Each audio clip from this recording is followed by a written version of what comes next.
لو انہم اذ ظلموا انفسہم جاؤک فاستغفروا اللہ واستغفر لهم الرسول لوجدوا اللہ توابا رحیما۔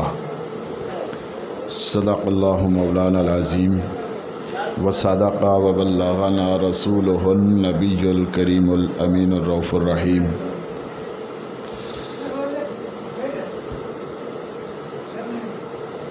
الصلاۃ والسلام علیک یا رسول اللہ وعلی آلک واصحابک یا حبیب اللہ۔ الصلاۃ والسلام علیک یا شفیع المذنبین وعلی آلک واصحابک یا رحمۃ للعالمین۔ محبت سے ذرا محبت سے الصلاۃ والسلام علیک یا رسول اللہ وعلی آلک واصحابک یا حبیب اللہ۔ الصلاۃ والسلام علیک یا سیدی یا شفیع المذنبین وعلی آلک واصحابک یا رحمۃ للعالمین۔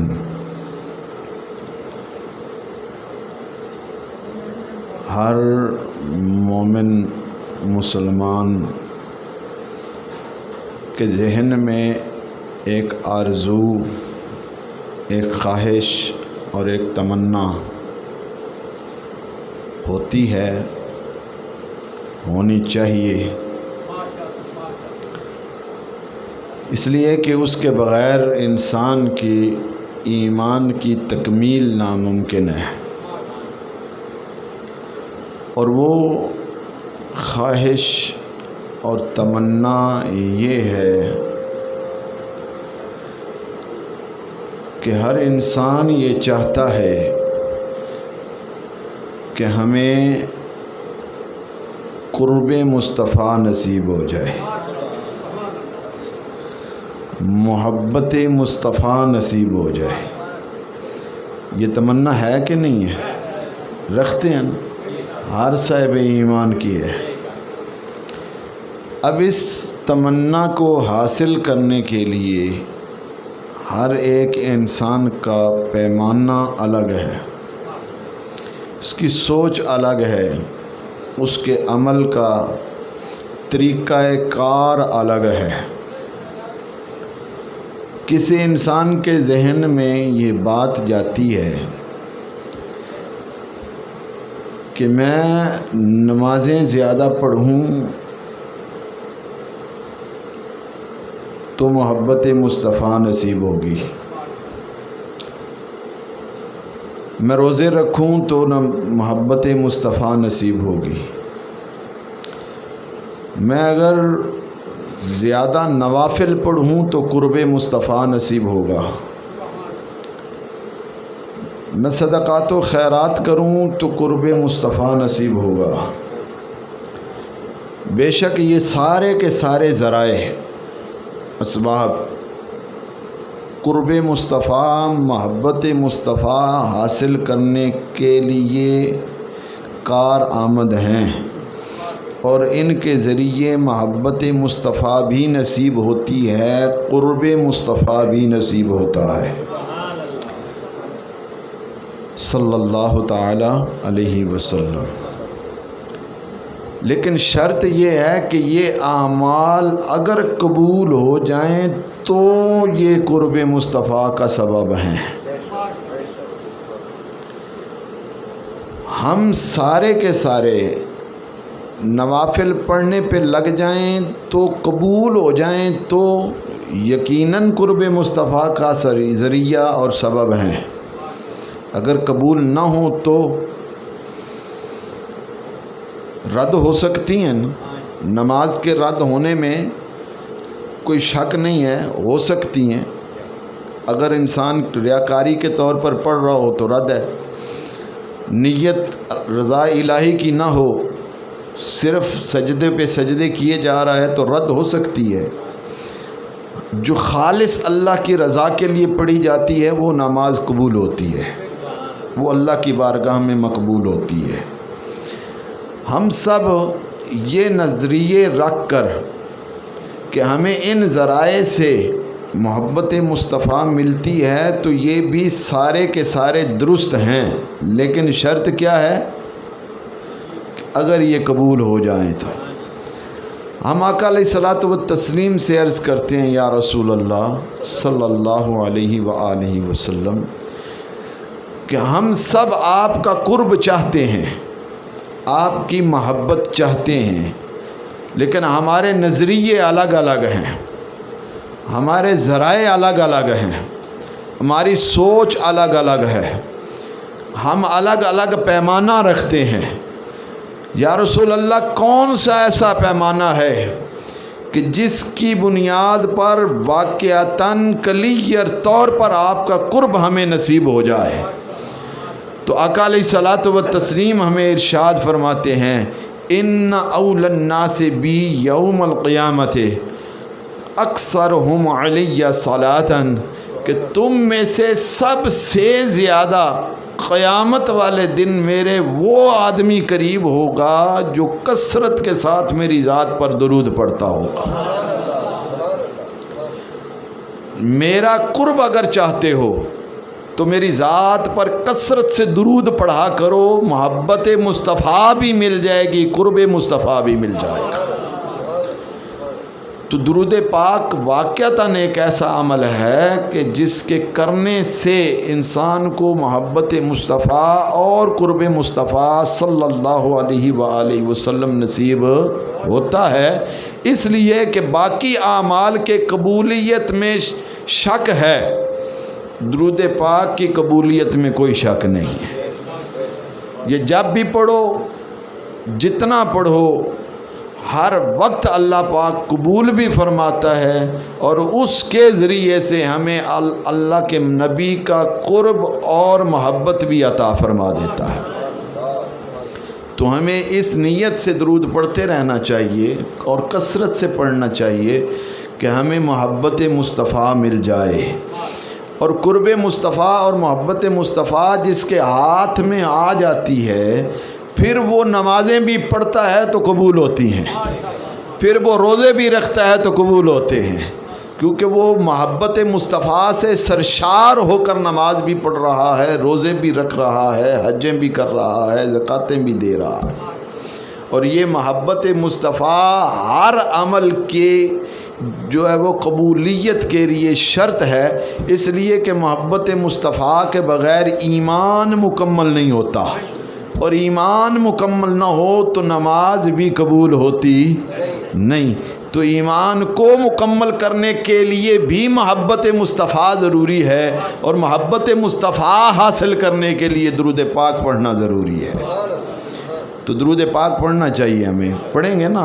اب اس نیت سے ذرا بلند آواز سے ذوق سے پڑھیے، الصلاۃ والسلام علیک یا رسول اللہ وعلی آلک واصحابک یا حبیب اللہ، الصلاۃ والسلام علیک یا شفیع المذنبین وعلی آلک واصحابک یا رحمۃ للعالمین۔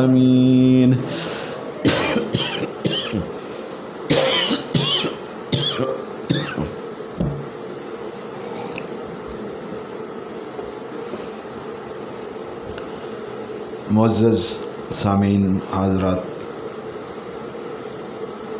سب سے پہلے تو میں آپ لوگوں کی خدمت میں شکر گزار ہوں۔ اہل نتھیاں میرے اعزاز میں عمرہ شریف کی ادائیگی کے اعزاز میں یہ ایک محفل کا اہتمام کیا، جس میں مین کردار حضرت علامہ مولانا محمد عرفان صدیقی صاحب کا ہے۔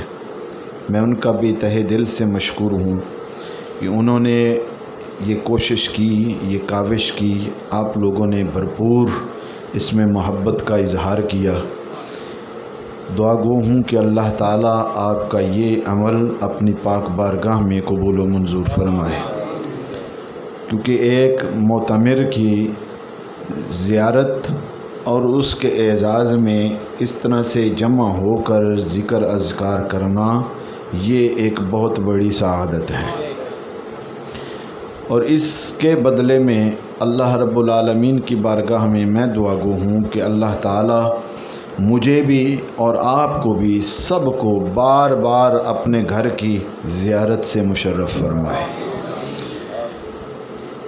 حضرات گرامی قدر، ٹائم کی مناسبت سے تو مختصر وقت دیا گیا، لیکن بیان چھڑ گیا تو پھر پتہ نہیں کب تک جائے۔ سنیں گے آپ؟ اللہ پاک آپ کو مجھے اس گھر میں بیٹھ کر ذکر مدینہ اور ذکر مصطفیٰ کرنے پر اجر عظیم عطا فرمائے۔ کارخانہ قدرت میں اللہ پاک نے کسی چیز کو بیکار پیدا نہیں کیا، کوئی چیز عبث نہیں ہے۔ جس چیز کو بھی اللہ نے پیدا کیا ہے وہ ہر چیز کا پیدا کرنے کا اللہ نے کوئی نہ کوئی مقصد رکھا ہے، اس کی تخلیق کی کوئی نہ کوئی حکمت رکھی ہے۔ روایات میں ہے، کتابوں کے اندر لکھا ہے کہ ایک دن موسیٰ علیہ الصلاۃ والتسلیم دیوار پر چلتی ہوئی چھپکلی کو دیکھ کر اللہ کی بارگاہ میں عرض کرتے ہیں، مولا اس چھپکلی کو کس مقصد کے لیے پیدا کیا ہے؟ اس کے پیدا کرنے میں کیا حکمت ہے؟ تو آگے سے جواب ملتا ہے، اے موسیٰ علیہ الصلاۃ والتسلیم، کہ یہی سوال چھپکلی نے تھوڑی دیر پہلے مجھ سے کیا ہے کہ اللہ تو نے موسیٰ کو کیوں پیدا کیا ہے؟ تو نے موسیٰ کو کیوں پیدا کیا ہے؟ تو اے موسیٰ، جس طرح میں نے آپ کو کسی مقصد کے لیے پیدا کیا ہے، اسی طرح چھپکلی کو بھی کسی مقصد اور حکمت کے تحت پیدا کیا۔ تو جب ہر چیز با مقصد پیدا ہوئی ہے تو انسان کے پیدا کرنے کا بھی ایک مقصد تو ہے نا۔ پھر عمومی طور پر انسان یہ سمجھتا ہے کہ میرے ذمہ 4 ہی کام ہیں اور وہ وہی کرتا ہے بس۔ 4 کام کیا ہیں؟ کمانا، کھانا، سونا اور پھر زندگی گزار کے مر جانا۔ یہی 4 کام ہیں نا، کمانا، کھانا، سونا اور زندگی گزار کر دنیا سے چلے جانا۔ اب یہی 4 کام اگر انسان کرے تو اگر آپ غور کریں تو یہی 4 کام تو حیوان بھی کرتے ہیں، جانور بھی یہی 4 کام کرتے ہیں کہ وہ اپنا چارہ تلاش کرتے ہیں، کھاتے ہیں، سستاتے ہیں اور پھر وقت آنے پر دنیا سے چلے جاتے ہیں، چاہے ذبح ہوں چاہے ویسے چلے جائیں۔ یہ 4 کام اگر انسان بھی کرے، یہی 4 کام اگر حیوان بھی کرے، تو پھر اس انسان اور حیوان میں کیا فرق ہے؟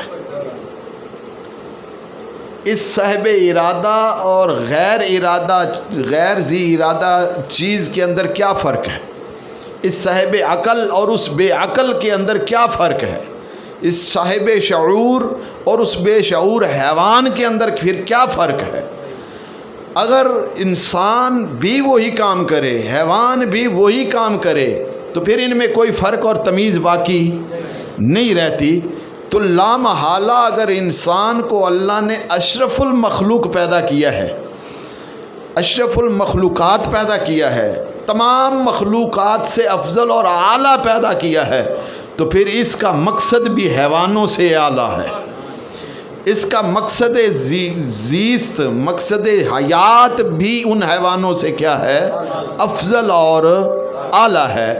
اب یہ مقصد ہم اللہ سے پوچھیں، مولا ہم انسانوں کو تو نے کس مقصد کے لیے پیدا کیا؟ تو اللہ پاک کی کتاب ہمیں جواب دیتی ہے، وَمَا خَلَقْتُ الْجِنَّ وَالْإِنسَ إِلَّا لِيَعْبُدُونَ، کہ جن اور انسان کی تخلیق ہم نے ان 4 کاموں کے لیے نہیں کی ہے، بلکہ اگر کی ہے تو ایک ہی مقصد ہے، اور وہ مقصد یہ ہے کہ انسان اور جن اپنے پروردگار کی عبادت کرے۔ عبادت خدا کے لیے ہمیں پیدا کیا گیا۔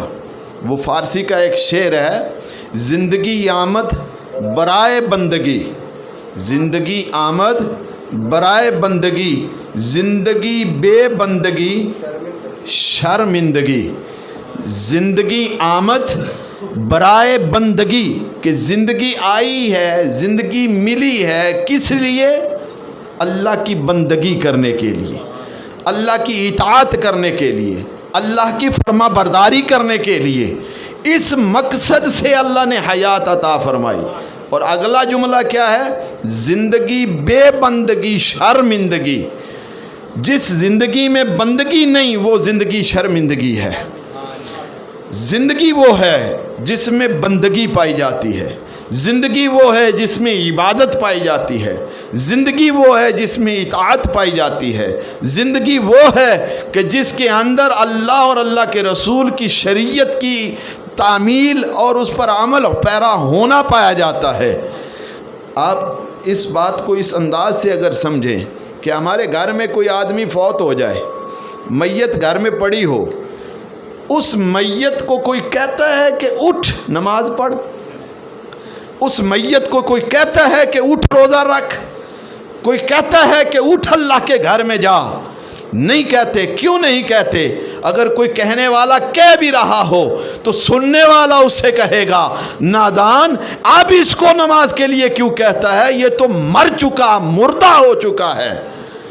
مردے نماز نہیں پڑھا کرتے، مردے عبادت نہیں کیا کرتے، مردے اللہ کی اطاعت نہیں کیا کرتے، ان پر نمازیں فرض نہیں ہوا کرتی۔ اس کا مطلب یہ ہے جو نمازیں پڑھتے نہیں ہیں وہ زندہ ہو کر بھی مردوں کی لسٹ میں چلے جاتے ہیں، وہ زندہ ہو کر بھی مردوں کی عالم میں چلے جاتے ہیں۔ اس لیے کہ نماز فرض کن پر ہے؟ زندوں پر ہے۔ اطاعت فرض کن پر ہے؟ زندوں پر ہے۔ تو جو زندہ ہو اور نماز نہ پڑھے، اس میں اور اس مردہ میں فرق صرف اتنا ہے کہ اس کی سانس بند ہو گئی ہے، اس کی سانس چل رہی ہے۔ عبادت کے لیے انسان کو پیدا کیا گیا۔ عبادت صرف ہم نے جو ایک سکیچ بنا رکھا ہے وہ کیا ہے کہ چند افعال کو، چند چیزوں کو ادا کر دینا، یہ عبادت ہے، یہ نماز ہے۔ جو ہم پڑھتے ہیں یہی عبادت ہے، جو ہم رمضان میں روزے رکھتے ہیں یہی عبادت ہے۔ اگر کسی پر حج فرض ہے وہ حج کر آتا ہے، یہی عبادت ہے۔ کسی پر زکوٰۃ فرض ہے وہ زکوٰۃ دے دیتا ہے، یہی عبادت ہے۔ نہیں، صرف یہی عبادت نہیں، اور اس چیز کا نام ہی صرف عبادت نہیں، یہ عبادت ضرور ہے، لیکن عبادت کا مفہوم صرف اسی کے اندر نہیں سمٹ جاتا۔ یہ عبادت ضرور ہے اور لازم ہے، فرض ہے، ضروری ہے، لیکن عبادت کا ایک حصہ اور بھی ہے، اور اس کا تعلق اللہ کے بندوں کے ساتھ ہے، اللہ کی مخلوق کے ساتھ ہے۔ اس میں کیا ہے؟ اپنے ماں باپ کی خدمت کرنا، اپنے بڑوں کا احترام کرنا، اپنے رشتہ داروں کے ساتھ صلہ رحمی کرنا، اپنے استاد پیر و مرشد کا احترام اور عزت و تکریم کرنا، اپنے جو روٹھے ہوئے ہیں ان کو منانا، اپنے ان لوگوں کا جن کا حق بنتا ہے ان کو حق دینا، کسی کے ساتھ محبت اور پیار کے ساتھ بولنا، کلام کرنا، یہ انسانوں کے حقوق ہیں، یہ مخلوق کے حقوق ہیں۔ ان دونوں حقوق کو دو قسموں میں تقسیم کریں تو پہلے قسم کا حق حقوق اللہ میں جاتا ہے، دوسرے قسم کا حق حقوق العباد میں جاتا ہے۔ انسان یہ دونوں حق ادا کرے تو عبادت پوری ہوتی ہے۔ اگر نمازیں پڑھتا رہے، انسان کے حقوق ادا نہ کرے تو وہ مکمل عابد نہیں، مکمل عبادت گزار نہیں۔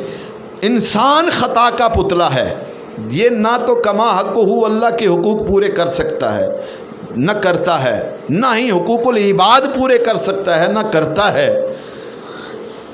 ہمیں چاہیے تو یہ نا کہ ہم اللہ کے بھی حقوق پورے کریں، ہم بندوں کے حقوق بھی پورے کریں، تب ہم صحیح عبادت گزار بنتے ہیں۔ تو بندوں کے حقوق جو اللہ کے حقوق ہیں وہ اللہ پاک اپنی حکمت، اپنی مرضی، اپنی منشا کے مطابق چاہے گا، جسے چاہے گا فَيَغْفِرُ لِمَن يَشَاءُ وَيُعَذِّبُ مَن يَشَاءُ، جسے چاہے گا بخش دے گا، جسے چاہے گا عذاب دے گا۔ وہ اپنے حقوق کی بات ہے، لیکن جہاں بندوں کے حقوق کی بات آئے گی، جب تک اس بندے کا حق ادا نہیں کر پائے گا دنیا کے اندر، کل بخشش اور مغفرت قیامت میں بھی اس کو نصیب نہیں ہوگی۔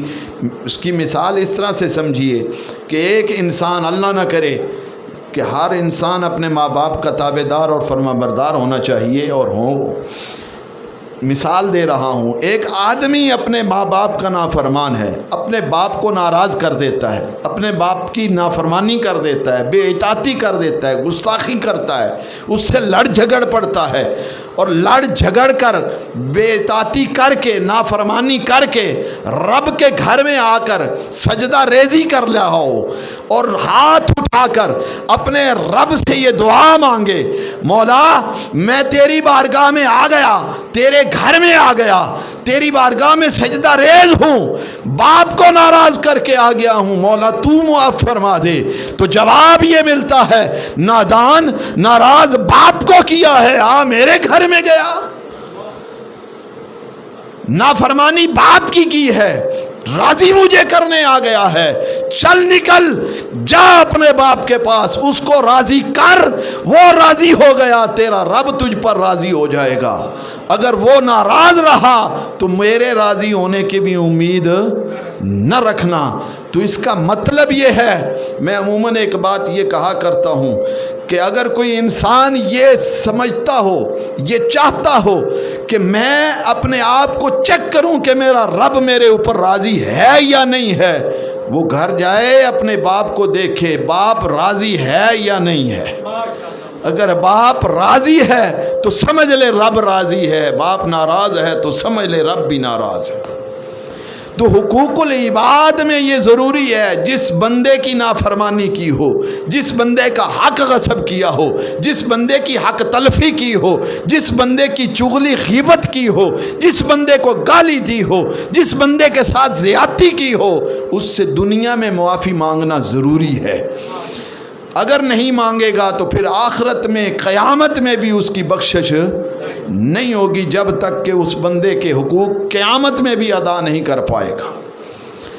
اب اس یہاں سے ایک بات یہ سمجھ میں آتی ہے کہ اگر ہمارا باپ ناراض ہو جائے تو ہم اس کو راضی کرنے کے لیے باپ کے در پر جائیں، بھائی ناراض ہو جائے تو راضی کرنے کے لیے بھائی کے دروازے پر جائیں، دوست ناراض ہو جائے تو اس کو راضی کرنے کے لیے دوست کے دروازے پر جائیں، کوئی رشتہ دار ناراض ہو جائے تو اس رشتہ دار کے دروازے پر جائیں، جو ناراض ہو اس کے دروازے پر جائیں۔ لیکن اگر اللہ ناراض ہو جائے تو پھر کس کے دروازے پر جائیں؟ کیونکہ اللہ تو لا مکان ہے، جب اس کا مکان نہیں تو پھر دروازہ نہیں، جب دروازہ نہیں تو پھر کس در پر جائیں کہ ہم اس رب کو منا پائیں۔ بلے شاہ رحمت اللہ تعالیٰ علیہ نے ایک بات کہی تھی اس حوالے سے، پنجابی میں انہوں نے کہا، وہ فرماتے ہیں جے میں اپنے بار ڈھونڈاں، جے میں اپنے بار ڈھونڈاں میرے اندر کون سمانا، جے میں اپنے بار ڈھونڈاں میرے اندر کون سمانا، جے میں اپنے اندر ڈھونڈاں پھر مقید جانا، پھر تو مقید ہو گیا نا، تے اللہ لا مکان ہے، اندر تو سماندہ نہیں، وہ تو مکان تو پاک ہے۔ جے میں بار ڈھونڈاں، جے میں بار ڈھونڈاں تے میرے اندر کون سمانا، جے میرے اندر میں اپنے اندر ڈھونڈاں پھر مقید جانا، سب وچ تو ہیں، سب تھی تو ہیں، سب تھی پاک پچھانا۔ آخری جملہ کہہ کے تے بلے شاہ نے کمال ہی کر دیا، بابا رحمت اللہ علیہ نے فرمایا میں بھی تو ہیں، تو بھی تو ہیں، ایتھے بلیا کون نہیں مانا، میں بھی تو ہیں، تو بھی تو ہیں، ایتھے بلیا کون نہ مانا. فرماتے ہیں کہ اللہ کو مقید نہیں کر سکتے، اللہ کا مکان نہیں ہے، اللہ لا مکان ہے. جب اللہ لا مکان ہے تو پھر ہم اس کو کس جگہ پر تلاش کریں؟ کہنے والے کہتے ہیں کہ یہ مساجد اللہ کا گھر ہے، یہ اس گھر میں جائیں اور اس گھر میں اس کو تلاش کریں. تو میرے کہنے کا مطلب یہ ہے کہ ایک شہر میں اگر 10 مسجدیں ہیں تو کس دروازے پر جائیں؟ کس مسجد پر جائیں؟ کس گھر میں جائیں اس رب کو تلاش کرنے کے لیے؟ کچھ لوگ کہتے ہیں کہ جو مانگنا ہے اللہ سے مانگو، بیٹے مانگنے ہیں تو اللہ سے مانگو، بیٹیاں مانگنی ہیں تو اللہ سے مانگو، رزق مانگنا ہے تو اللہ سے مانگو، عزت مانگنی ہے تو اللہ سے مانگو، شہرت مانگنی ہے تو اللہ سے مانگو، اپنی بیماریوں کی شفائیں مانگنی ہے تو اللہ سے مانگو. ہاں میں کہتا ہوں بیٹے بھی وہی اللہ دیتا ہے، بیٹیاں بھی وہی اللہ دیتا ہے، رزق بھی وہی اللہ دیتا ہے. لیکن میرا سوال یہ ہے جو اللہ سب کچھ دیتا ہے وہ اللہ کہاں ملتا ہے؟ وہ اللہ کس جگہ پر ملتا ہے؟ اگر اللہ سے ملنا ہو، اللہ کو تلاش کرنا ہو تو پھر کس دروازے پر جائیں؟ یہ سوال ہم نے قرآن کی بارگاہ میں پیش کیا. اے لاریب سچی اور سچی کتاب، تو ہماری زندگی کے ہر موڑ پر رہنما ہے، ہر موڑ پر ہماری رہنمائی اور رہبری کرتی ہے، ہماری ہر مشکل کا حل تیرے اندر پایا جاتا ہے. بتا ہمیں، ہم اگر اپنے رب کو تلاش کرنا چاہیں تو کس دروازے پر جائیں؟ تو اللہ کے قرآن نے ہمیں بول کر بتایا.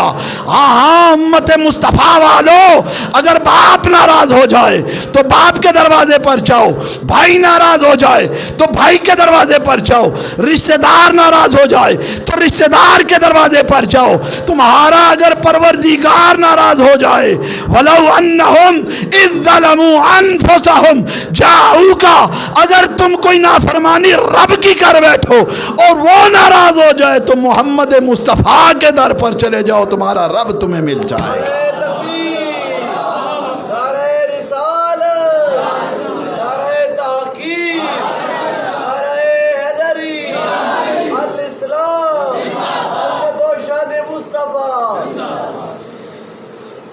اگر تم رب کو ناراض کر بیٹھو، یہ قرآن کے الفاظ ہیں، میرے نہیں.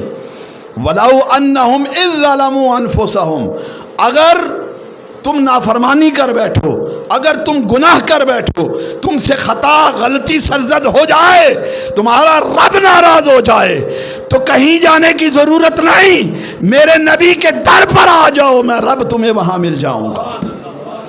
لیکن اس آیت کو ابھی یہاں پر مکمل نہیں کیا. اب اس میں اللہ نے قرآن میں فرمایا ہے محبوب تیرے در پر آ جائیں، تیرے در پر آ جائیں، میں ان کو مل جاؤں گا. لیکن آیت آگے چلتی ہے. یہاں پر ایک سوال یہ ہے کہ حضور کے در پر پہنچنے پر اللہ ملے گا نا. ہم یہاں بیٹھے ہیں، حضور کا در تو مدینہ پاک میں ہے، ہم یہاں موجود ہیں، تو حضور کا در تو مدینہ پاک میں ہے. ہر انسان وہاں جانے کی استطاعت اور توفیق نہیں رکھتا. اے مولا جب ہم مدینہ نہیں جا سکتے تو پھر ہم حضور کے در پر نہیں پہنچ پاتے، تو جب نہیں پہنچ پاتے تو پھر تجھے کیسے ملیں؟ تو اللہ فرماتا ہے نادان، میں نے جاؤ کا لفظ کو مطلق کہا ہے، جاؤ کا فی المدینہ نہیں کہا کہ مدینے جاؤ گے تو میں ملوں گا. فرمایا جہاں بیٹھ جاؤ، جس جگہ پر بیٹھ جاؤ، میرے نبی کی حضوری میں آ جاؤ، اس کا تصور باندھو، در مصطفیٰ پر پہنچو، میں رب تمہیں وہاں مل جاؤں گا. جس جگہ پر بھی بیٹھے ہو، آج نتھیا کی مسجد میں اگر بیٹھے ہو، یہاں بیٹھ کر حضور مصطفیٰ میں چلے جاؤ، یہاں تصور مصطفیٰ میں چلے جاؤ، یہاں اپنے دل کے اندر تصویر مصطفیٰ بناؤ اور پھر ان کو یاد کر کے ان کی ذات پر درود پڑھو، ان سے اپنی نسبت بناؤ.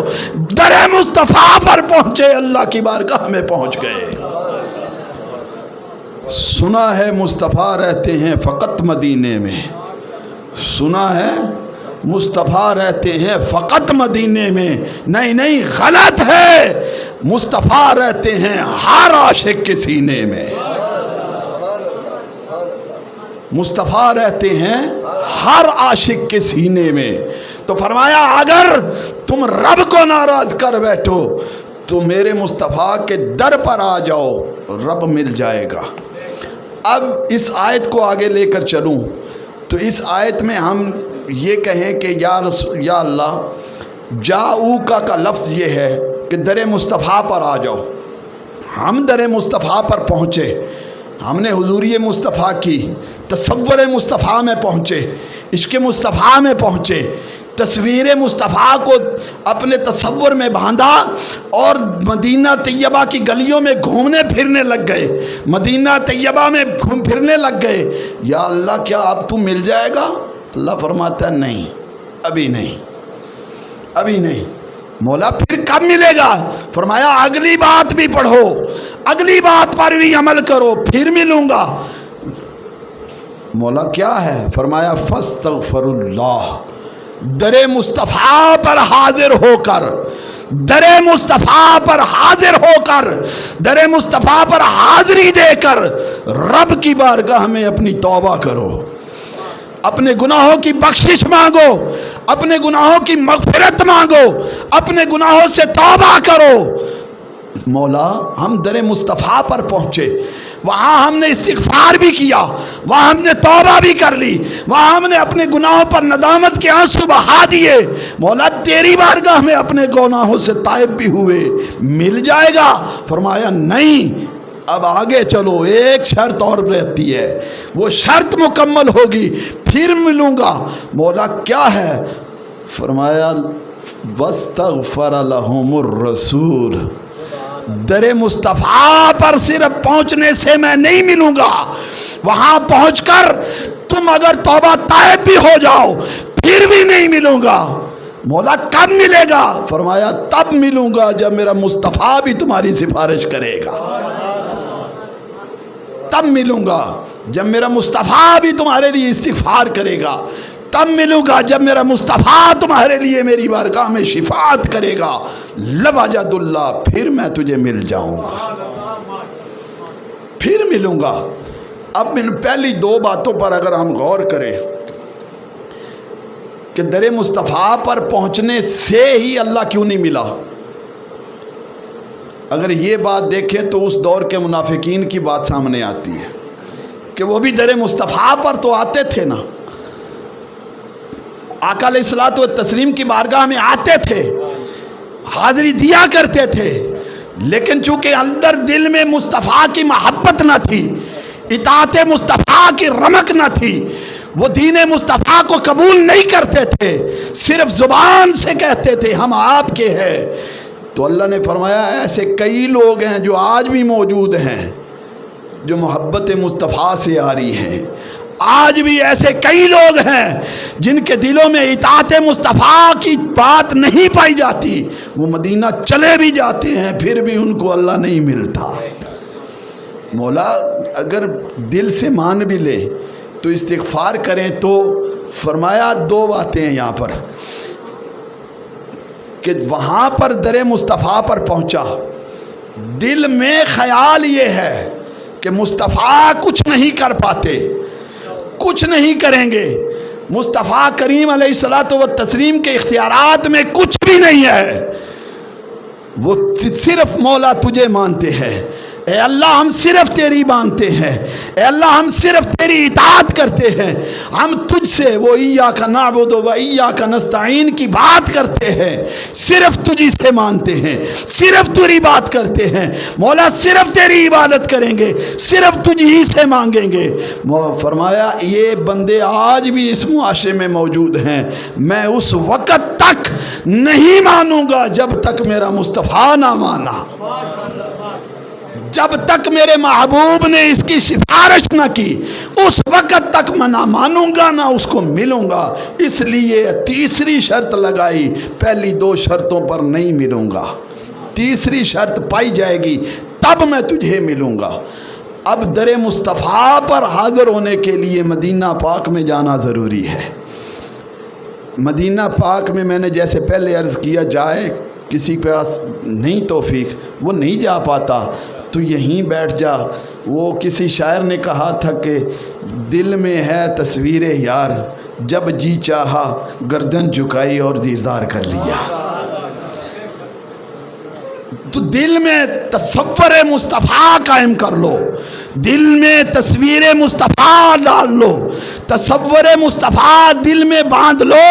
جب بھی کہیں تنہائی میں بیٹھو گردن جھکاؤ، مدینے پہنچو در مصطفیٰ پر پہنچ جاؤ گے، اور در مصطفیٰ پر جب پہنچو گے تو پھر سمجھ لو ہم استغفار بھی کریں گے۔ اور یہ ذہن میں رکھ لو، قرآن کہہ رہا ہے، جو لوگ یہ کہتے ہیں کہ آج کے معاشرے کے اندر کہ مصطفیٰ کچھ نہیں دیتے، وہ کچھ نہیں کر پاتے، یا ادھر جانا شرک شرک کی وہ باتیں کرتے ہیں، وہاں پر ہاتھ اٹھا کر اگر دعا مانگنے کی کوشش کی جائے تو وہاں شرک شرک کے فتوے لگنا شروع ہو جاتے ہیں۔ فوراً سے پہلے ان لوگوں سے پوچھنا چاہیے کہ اگر اللہ رب العالمین خود فرمائے کہ میرے مصطفیٰ جب تک سفارش نہیں کریں گے اس وقت تک میں رب نہیں ملوں گا، تو یہ آیت یا قرآن سے نکال دیں یا پھر مان جائیں کہ آج بھی ہمارے مصطفیٰ ہمارے شفیع ہیں، کیونکہ آیت تو قرآن میں ہے اور یہ قرآن قیامت تک ہے اور یہ حکم بھی قیامت تک رہے گا۔ فرمایا تم اگر گناہ کر بیٹھو در مصطفیٰ پر آؤ، توبہ کرو، اور میرا رسول بھی تمہارے لیے استغفار کرے، تمہارے لیے شفاعت کرے، لوجد اللہ، تو میں تمہیں مل جاؤں گا۔ تو ملوں گا کس عالم میں؟ توابا، تمہاری توبہ بھی قبول کروں گا، رحیمہ، رحم بھی کروں گا، توبہ بھی قبول کروں گا اور رحم بھی کروں گا۔ اب اس آیت میں یہ ہمیں بتایا گیا کہ جو بندہ اللہ کا نافرمان ہو جائے، وہ اپنے رب کو راضی کرنا چاہتا ہو تو در مصطفیٰ پر آئے، در مصطفیٰ پر پہنچے، استغفار کرے۔ ہمارے لیے یہ حکم ہے اور مصطفیٰ کے لیے یہ حکم ہے، وَأَمَّا السَّائِلَ فَلَا تَنْهَرْ۔ ہمارے لیے حکم یہ ہے کہ ہم غلطی گناہ خطا اگر سرزد ہو جائے تو در مصطفیٰ پر جائیں۔ مصطفیٰ کو یہ حکم ہے جو مانگنے آئے ہر مانگنے والے کی جھولی بھرتے جائیں، ہر سائل کے سوال کو پورا کرتے جائیں۔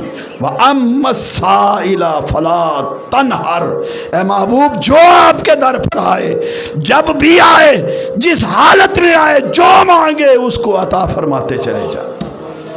اس کو خالی ہاتھ نہیں بھیجنا، اس کو جھڑکنا نہیں ہے، اس کے خالی دامن نہیں بھیجنا، اس کو ہر حالت میں عطا فرما کر بھیجنا ہے۔ تو اب ہم اگر اس بات پر غور کریں تو ہمیں ایسے بہت سارے واقعات ملتے ہیں کہ جب بھی کوئی سائل حضور کے در پر پہنچا اور جو بھی سوال لے کر پہنچا، ہر سوال میرے مصطفیٰ نے پورا فرما دیا۔ وہ روزے والا ایک واقعہ آپ نے اکثر سن رکھا ہوگا کہ جو آدمی روزہ رکھ کر روزہ توڑ بیٹھتا ہے اپنی بیوی کے ساتھ معاملات کر کے کچھ نہ کچھ، تو روزہ توڑ بیٹھتا ہے تو وہ حضور کے گھر، حضور کے در پر تشریف لے آتا ہے، حاضر ہو جاتا ہے، اور وہاں کا آ کر عرض کیا کرتا ہے، یا رسول اللہ روزہ ٹوٹ گیا، آیا آپ کے پاس ہوں۔ اب اگر شریعت مصطفیٰ میں یہی ہوتا کہ شریعت اللہ کی ہے اور اللہ ہی معاف فرمانے والا ہے تو مصطفیٰ فرما دیتے نا، جاؤ بھائی جاؤ، روزہ رب کا توڑا ہے، آئے میرے پاس کیا لینے ہو۔ یہ بڑی مشہور روایت ہے، سن رکھی ہے نا آپ نے۔ مصطفیٰ نے یہ نہیں فرمایا جاؤ بھائی جاؤ، روزہ رب کا توڑا ہے، نافرمانی خدا کی ہے، جاؤ اللہ کے گھر میں وہاں پر سجدہ ریزی کرو، توبہ طائب ہو جاؤ، اس رب سے توبہ کرو، اپنے گناہ کی بخشش مانگو، شاید کہ وہ رب تمہیں معاف فرما دے۔ نہیں نہیں، ایسا نہیں فرمایا، بلکہ فرمایا اچھا روزہ توڑ دیا ہے تو پھر اس کا کفارہ ادا کرو۔ یا رسول اللہ کیا کفارہ ہے؟ فرمایا جاؤ 60 روزے رکھ لو، تمہارا کفارہ ادا ہو جائے گا۔ عرض کرتا ہے یا رسول اللہ اگر 60 رکھ پاتا تو ایک ہی کیوں توڑتا؟ ایک رکھا نہیں گیا، 60 کہاں سے رکھوں؟ اتنی ہمت نہیں ہے۔ فرمایا جاؤ 60 مسکینوں کو کھانا کھلا دو۔ کہا مدینہ میں مجھ سے زیادہ غریب بھی کوئی نہیں ہے، میں 60 مسکینوں کو کھانا کھلانے کی توفیق نہیں رکھتا. فرمایا جاؤ غلام آزاد کر دو. کہا میرے پاس غلام کہاں سے آئے، میں کہاں سے آزاد کروں، میرے پاس تو یہ توفیق بھی نہیں ہے. فرمایا اجلس، بیٹھ جا، بیٹھ جا. اگر در مصطفیٰ سے کچھ نہیں ملنا تھا، اگر در مصطفیٰ سے معافی نہیں ملنی تھی تو یہ 3 ہی عمل تھے شریعت مصطفیٰ میں رب سے معافی مانگنے کے. یہ 3 باتیں مکمل تو کہہ دیتے جاؤ اپنے رب کو خود راضی کر لو، میں تمہارا کچھ نہیں کر سکتا. فرمایا اجلس، بیٹھ جاؤ. تھوڑی دیر کے بعد کھجوروں کا ٹوکرا آتا ہے. فرماتے ہیں وہ مدینے والا کہاں ہے، وہ سائل کہاں ہے، اس کو بلاؤ. وہ کہتا ہے یا رسول اللہ حاضر. فرمایا یہ ٹوکرا لے جاؤ اور مدینے کے غریبوں میں تقسیم کر دو، تمہارا کفارہ ادا ہو جائے گا، رب راضی ہو جائے گا، رب راضی ہو جائے گا. اب مانگنے والے کی ناز دیکھو، دینے والے کے ناز الگ، دینے والے کی عطا کتنی بڑی ہے، مانگنے والے کا ناز بھی دیکھو کتنا بڑا ہے. وہ کہتا ہے اللہ کے رسول، یا رسول اللہ مدینے میں سب سے زیادہ میں ہی مسکین اور غریب ہوں، مجھ سے بڑا غریب کوئی نہیں ہے. فرمایا ٹوکرا گھر لے جاؤ، خود کھاؤ، بچوں کو کھلاؤ، کفارہ ادا ہو جائے گا. نعرہ تکبیر، نعرہ رسالت، نعرہ تحقیق، نعرہ حیدری، عدل اسلام. خود کھا لو، بچوں کو کھلا دو، کفارہ ادا ہو جائے گا. اب بات یہ ہے جو لوگ یہ سمجھتے ہیں کہ مدینے میں جانے سے کچھ نہیں ملتا. یہاں سے کئی لوگ حج عمرہ کے لیے جب جاتے ہیں نا تو وہ یہ ذہن میں لے کر جاتے ہیں مکہ پاک میں ہی حج ہے، مکہ پاک میں ہی عمرہ ہے، مدینے میں کیا لینے جانا ہے، وہاں کیا کرنے جانا ہے، وہاں تو کچھ بھی نہیں ہے. یہ آپ لوگوں نے کہیں نہ کہیں کسی نہ کسی موڑ پر کسی نہ کسی انسان کی زبان سے سنا ہوگا. ان سے پوچھیں، یہ قرآن کی آیت بتا رہی ہے کہ اللہ کا قرآن ہمیں بتاتا ہے کہ جب تک خطا، غلطی، گناہ، اللہ کی نافرمانی کر کے در مصطفیٰ پر نہیں جاؤ گے بخشش نہیں مل سکتی. تو پھر تم کیسے کہتے ہو کہ حج عمرہ صرف مکہ میں ہے؟ یہ بات درست ہے کہ طواف کعبہ شریعت کا مکہ میں ہے، عاشقوں کا طواف تو مدینے میں ہوتا ہے. حج مکہ میں ہے، شریعت کا حج مکہ میں ہے، عاشقوں کا حج تو مکمل ہی مدینے میں آ کر ہوتا ہے. یہ ظاہری حیات کا اگر واقعہ لیا جائے تو اس میں اور بہت سارے واقعہ. حضرت قتادہ کا لیا جائے تو آنکھ نکل کر باہر آئی، حضور کی بارگاہ میں حاضر ہیں، یا رسول اللہ آنکھ نکل گئی. تو آپ فرماتے نا میں کیا کروں، میں کیا کروں. اسی طرح حضرت علی المرتضیٰ رضی اللہ تعالیٰ عنہ کی آنکھ کا واقعہ، اشوب چشم کا، ان کو حضرت صدیق اکبر رضی اللہ تعالیٰ عنہ کے سانپ کے ڈسنے کا واقعہ. حضور کتنا ارشاد فرماتے رہے کہ جتنا مانگتے چلے جاؤ گے، جو مانگتے چلے جاؤ گے تمہیں ملے گا. یہ ظاہری حیات میں ہے. تو جب آپ ظاہری دنیا سے وصال فرما گئے تو آگے کی بات کیا ہے؟ کیونکہ اما السائل فلا تنہر، یہ تو ہر وقت کے لیے ہے، اس میں تو کوئی قید نہیں ہے کہ آپ نے آج مانگنا ہے، ظاہری حیات میں مانگنا ہے یا وصال کے بعد مانگنا ہے. وصال کے بعد جب یہ آیت کریمہ نازل ہوئی تو ایک عربی نے یہ آیت کریمہ پڑھی کہ جب خطا سرزد ہو جائے تو در مصطفیٰ پر آؤ، توبہ استغفار کرو، رب راضی ہو جائے گا. تو وہ ایک عربی چلا، در مصطفیٰ پر پہنچا. 3 دن ہو چکے تھے آقا علیہ الصلوۃ والتسلیم کو ظاہری دنیا سے پردہ فرمائے، 3 دن گزر چکے. اب اس نے کسی سے پوچھا اللہ کے رسول کہاں ہیں؟ تو کسی صحابی نے یہ نہیں فرمایا وہ تو مر کے نعوذ باللہ من ذالک مٹی ہو گئے ہیں. اب ان کا معاملہ جو ہے وہ ظاہری دنیا سے کٹ گیا. اب وہ آپ کا کچھ نہیں کر سکتے نہیں ہے، بلکہ آقا علیہ الصلوۃ والتسلیم کے صحابہ میں سے صحابیوں نے یہ کہا ھذا رسول اللہ، یہ اللہ کے رسول ہیں، یہ اللہ کے رسول ہیں. تو جب اس نے دیکھا کہ حضور تو وصال فرما چکے ہیں، پردہ فرما چکے ہیں، تو تربت مبارک کی مٹی سر میں ڈال کر کہتا ہے تیرے قدموں میں آنا میرا کام تھا، میری بگڑی کو بنانا تیرا کام ہے، میری بگڑی کو بنانا تیرا کام ہے۔ تو آگے سے جواب یہ ملتا ہے میرے در پر آنا تمہارا کام تھا، بخشوانا اب میرا کام ہے، قد غفر لک، جا تیری بخشش ہو گئی ہے۔ یہ وصال کے بعد ہے۔ تو مدینے میں جب بھی جاؤ، جب مانگو، جو مانگو، ہر وقت ملتا ہے۔ مانگنے کے لیے جاؤ تو نیت لے کر جاؤ، تو جو دل میں محبت مصطفیٰ لے کر جاتا ہے، یہ سوچ کر، یہ سمجھ کر جاتا ہے کہ مدینے میں جائیں، میرے مصطفیٰ کریم کی بارگاہ میں جو سوال، جو درخواست پیش کریں، وہ آج بھی ہمیں عطا فرماتے ہیں۔ اور یہ کلیئر ہے کہ آقا آج بھی ہمیں عطا فرماتے ہیں، اس لیے کہ ایک حدیث پاک ہے کہ اللہ فرماتے ہیں، حدیث قدسی، واللہ یعطی وانا قاسم، اللہ دینے والا ہے، تقسیم کرنے والا میں مصطفیٰ ہوں۔ آج بھی میرے مصطفیٰ تقسیم فرما رہے ہیں۔ مدینہ شریف کی گلیوں میں آج بھی جائیں تو وہ محبت لے کر جائیں تو آج بھی ملتا ہے۔ اگر دل میں یہاں سے ہی ذہن میں رکھ کر جائیں کہ وہاں کچھ نہیں ملتا تو پھر کچھ نہیں ملتا، واقعتاً کچھ نہیں ملتا۔ ملتا اسی کو ہے جو یہ ذہن میں رکھ کے جاتا ہے، محبت مصطفیٰ لے کر جاتا ہے کہ ہاں ہاں واقعتاً ہی مدینہ میں جائیں تو ہماری دعائیں مقبول ہوتی ہیں، ہمارے سوال سنے جاتے ہیں، ہماری سفارشیں کی جاتی ہیں، آج بھی کی جاتی ہیں۔ آقا علیہ الصلوۃ والتسلیم ہماری سفارشیں آج بھی کرتے ہیں۔ مدینہ پاک کا سفر اللہ پاک ہر ایک کے نصیب میں لکھے اور بارہا مرتبہ لکھے۔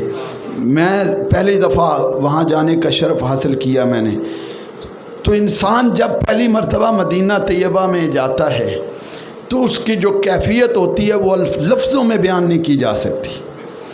اس کیفیت کو بیان کرنے کے لیے الفاظ نہیں ہیں۔ جو گئے ہیں آپ میں سے اللہ پاک نے جن کو زیارت نصیب فرمائی ہے وہ اس کیفیت سے محظوظ ہوئے ہوں گے، اور بالخصوص جب حرم نبی میں انسان قدم رکھتا ہے اور سامنے روضہ مبارک آتا ہے تو دل کی کیفیت اور ہو جاتی ہے۔ وہ یہ سمجھتا ہے کہ میں حضور کے در پر آ گیا ہوں۔ اس کو آقا علیہ الصلوۃ والتسلیم کا روضہ مبارک جب نظر آتا ہے تو دل کی دنیا بدل جاتی ہے، آنکھوں کی دنیا بدل جاتی ہے، نظر لگ جاتی ہے روضہ مبارک پر۔ جمال اتنا ہے کہ آپ روضہ مبارک کو جتنی دیر دیکھنا چاہیں دیکھتے رہیں، نظر ہٹتی نہیں ہے۔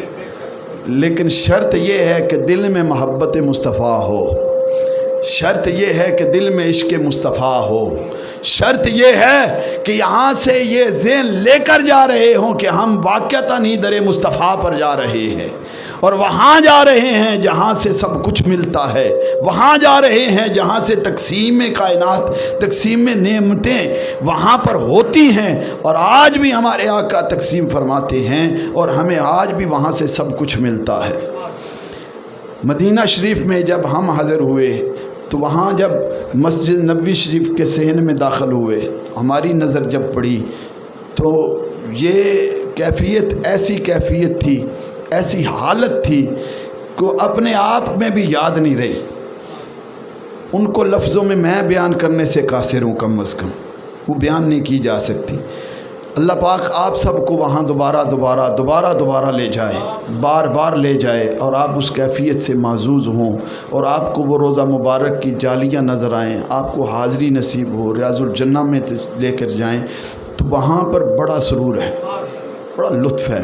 میں یہ کہا 2 دن پہلے جب میں آیا تو اس وقت کہا کہ جیسے بچہ چیختا ہے، روتا ہے، چلاتا ہے، اس کو کوئی دکھ، درد، تکلیف، کوئی حاجت کوئی بھوک کوئی پیاس کچھ بھی محسوس ہوتا ہے تو چیختا چلاتا ہے، تو جب اس کی ماں اس کو اٹھاتی ہے تو وہ سکون میں آ جاتا ہے، اس کو چین مل جاتا ہے، اس کو اطمینان مل جاتا ہے۔ جب ہم گناہ گار اپنے گناہ لے کر حضور کی بارگاہ میں سفارش کے لیے حاضر ہوتے ہیں اور وہاں اپنے گناہوں کی ندامت کے آنسو بہاتے ہیں، تو یقین جانے وہی چین وہی سکون جو بچے کو ماں کی گود میں ملتا ہے، ایک گناہ گار کو حرم نبی میں وہی سکون ملتا ہے، ایک گناہ گار کو وہی چین ملتا ہے، وہی لطف آتا ہے، وہی سرور ملتا ہے، وہی کیف ملتا ہے۔ اللہ رب العالمین میری اس حاضری کو بھی قبول فرمائے، ہمارا یہاں جمع ہونا بھی اپنی پاک بارگاہ میں قبول و منظور فرمائے۔ ٹائم کی مناسبت سے میں کچھ تھوڑا سا آگے چلا گیا، اللہ پاک آپ کا میرا یہاں حاضر ہونا قبول فرمائے، اور ہم سب کو بارہا مرتبہ اپنے محبوب کریم علیہ الصلوۃ والتسلیم کے در کی حاضری نصیب فرمائے۔ وما علیہ الا البلاغ۔